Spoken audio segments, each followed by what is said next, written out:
نبی کریم صلی اللہ علیہ وسلم کے والد محترم کا نام عبداللہ تھا، اور عبداللہ یہ وہ نام ہے جو اللہ تعالیٰ کو بڑا محبوب ہے۔ اس کا معنی ہے اللہ کا بندہ۔ دو نام ایسے ہیں جو اللہ تعالیٰ کو بڑے ہی محبوب ہیں، اور حدیث مبارکہ میں ان کا تذکرہ آتا ہے، ایک عبداللہ اور دوسرا عبد الرحمن۔ تو نبی کریم صلی اللہ علیہ وسلم کے والد محترم کا نام بھی عبداللہ تھا، اور یہ نام آپ کا اللہ کو بھی بڑا محبوب تھا، اور ویسے بھی آپ بڑے خوبصورت تھے، حسن و جمال والے تھے، اور آپ ایک شریف النسب بھی تھے، بڑی عزت اور عظمت والے سردار تھے، اور آپ کے جو بہن بھائی تھے اور تمام جو قبیلے کے لوگ تھے وہ بھی آپ سے بڑی محبت فرماتے تھے۔ جب حضرت عبداللہ کی دیت ادا کر دی گئی، جو حضرت عبد المطلب نے منت مانی تھی ان کی قربانی کی، اور ان کے بدلے میں، اور حضرت عبداللہ کے بدلے میں 100 اونٹ ذبح کر دیے گئے، اور ان کی دیت والے معاملے سے خون بہا والے معاملہ حل ہو گیا۔ تو اب حضرت عبد المطلب نے ارادہ کیا کہ حضرت عبداللہ کا نکاح کیا جائے، اور ان کی شادی کی فکر ان کو لاحق ہوئی، تو انہوں نے قبیلہ بنی زہرہ جو مدینہ منورہ میں تھا، ان میں وہب بن عبد مناف کی بیٹی حضرت آمنہ سے، جو نبی کریم صلی اللہ علیہ وسلم کی والدہ ہیں، حضرت وہب کی بیٹی آمنہ کے لیے حضرت عبداللہ کے نکاح کا پیغام بھیجا، اور وہ حضرت آمنہ اپنے چاچا وہب بن عبد مناف کی زیر تربیت تھی، تو حضرت عبد المطلب نے ان کی جو وہیب کی بیٹی حالہ تھی ان کے لیے اپنے نکاح کا پیغام بھیجا، اور وہب بن عبد مناف کی بیٹی حضرت آمنہ کے لیے اپنے بیٹے عبداللہ کا پیغام بھیجا۔ اسی طرح دونوں کا نکاح، یعنی حضرت عبد المطلب کا بھی اور حضرت عبداللہ کا بھی، ایک ہی مجلس میں نکاح پڑھایا گیا، اور انہی سے جو ان کی بھتیجی تھی وہب بن عبد مناف کی، اور ان کے بھائی وہیب کی بیٹی تھی حالہ، جن سے حضرت عبد المطلب کا نکاح ہوا تھا، انہی کے بطن سے حضرت حمزہ رضی اللہ تعالی عنہ پیدا ہوئے تھے، جو نبی کریم صلی اللہ علیہ وسلم کے چچا تھے اور آپ کے رضائی بھائی بھی تھے، اور انہوں نے اسلام بھی قبول کیا، اور اسد اللہ کا لقب اللہ تعالیٰ نے ان کو دیا، اسد اللہ و اسد رسولی، کہ وہ اللہ اور اس کے رسول کے شیر ہیں، یعنی حضرت حمزہ بڑے بہادر تھے، تو اللہ تعالیٰ نے ان کو یہ لقب عطا کیا۔ تو چنانچہ نبی کریم صلی اللہ علیہ وسلم کے والد محترم حضرت عبداللہ کا نکاح حضرت آمنہ سے ہوا۔ جب حضرت عبد المطلب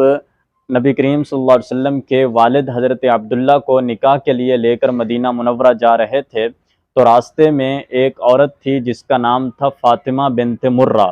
یہ ایک یہودی عورت تھی، اور تورات اور انجیل کا علم اس کے پاس تھا، اس نے وہ پڑھی ہوئی تھی آسمانی کتابیں اور ان کا علم جانتی تھی۔ تو اس نے جب حضرت عبداللہ کو دیکھا تو ان کو اپنی طرف مائل کرنا چاہا، اور ساتھ یہ کہا کہ میں آپ کو 100 اونٹ نظر کروں گی۔ حضرت عبداللہ نے ان کو جواب میں یہ کہا کہ میں ایک شریف آدمی ہوں اور حرام کام کی طرف کبھی بھی نہیں جاؤں گا، مجھے اپنی عزت، عظمت اور اپنا دین اور مذہب بہت زیادہ محبوب ہے، اور میں اس کا احترام کرتا ہوں۔ جب حضرت عبداللہ وہاں سے آگے مدینہ منورہ گئے، اور انہوں نے حضرت آمنہ سے نکاح کر لیا، اور نکاح کے بعد کچھ عرصہ وہاں رہے، پھر جب وہاں سے واپس لوٹے اور پھر اسی عورت کے پاس سے گزر ہوا، اور جب اس نے حضرت عبداللہ کو دیکھا تو پوچھا کہ آپ کہاں گئے تھے اور کہاں رہے ہیں؟ تو حضرت عبداللہ نے بتایا کہ میں مدینہ منورہ گیا تھا، اور وہب بن عبد مناف کی بیٹی آمنہ سے وہاں میں نے نکاح کیا ہے۔ تو پھر اس عورت نے بتایا کہ دراصل بات یہ ہے کہ میں کوئی زانیہ عورت نہیں ہوں، بدکار عورت نہیں ہوں، میں نے یہ دیکھا تھا کہ آپ کی پیشانی پر نور نبوت نظر آ رہا تھا، اور نور نبوت کی چمک میں نے آپ کی پیشانی پر دیکھی تھی، اسی وجہ سے میں چاہتی تھی کہ اگر آپ میرے ساتھ رہیں تو ہو سکتا ہے کہ وہ نور نبوت میری طرف منتقل ہو جائے، لیکن اللہ تعالیٰ نے اس کو وہاں منتقل کر دیا ہے جہاں اس کی جگہ تھی، اور جہاں اس کو اللہ نے ودیت رکھنا تھا، یعنی حضرت آمنہ کے بطن کی طرف۔ اب وہ نور نبوت حضرت آمنہ کی طرف منتقل ہو چکا ہے۔ تو حضرت عبداللہ جب وہاں سے واپس آئے اور آپ ملک شام کی طرف جانے والے تجارتی قافلے کے ساتھ ملک شام جب جانے لگے تو راستے میں حضرت عبداللہ بیمار ہو گئے اور بیماری کی وجہ سے مدینہ منورہ ٹھہر گئے اور وہاں قیام کیا۔ مدینہ منورہ میں 1 ماہ کی بیماری کی علالت کی حالت میں رہے، اور اس کے بعد جب قافلہ واپس مکہ پہنچا تو حضرت عبد المطلب نے پوچھا کہ عبداللہ کہاں ہیں، تو ان کے بیٹوں نے بتایا کہ وہ بیمار تھے اور اپنے ننہال میں مدینہ منورہ میں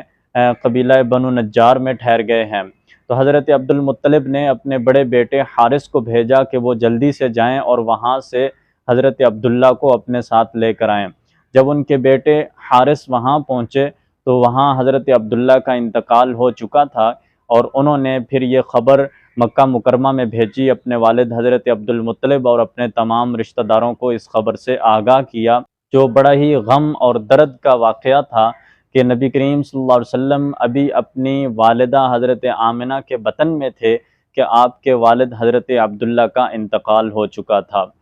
تو حضرت عبداللہ کا جب وہاں انتقال ہوا اور اس کے بعد حضرت نبی کریم صلی اللہ علیہ وسلم کی ولادت ہوئی۔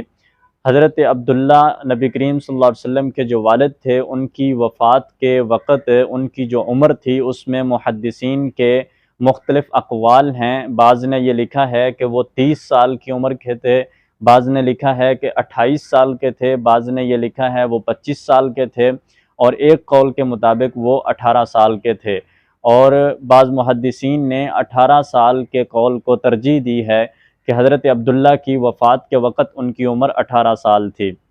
اور اس وقت نبی کریم صلی اللہ علیہ وسلم اپنی والدہ کے بطن میں تھے۔ نبی کریم صلی اللہ علیہ وسلم کی ولادت سے پہلے ہی آپ کے والد حضرت عبداللہ دنیا سے پردہ فرما چکے تھے اور دنیا سے رخصت ہو چکے تھے۔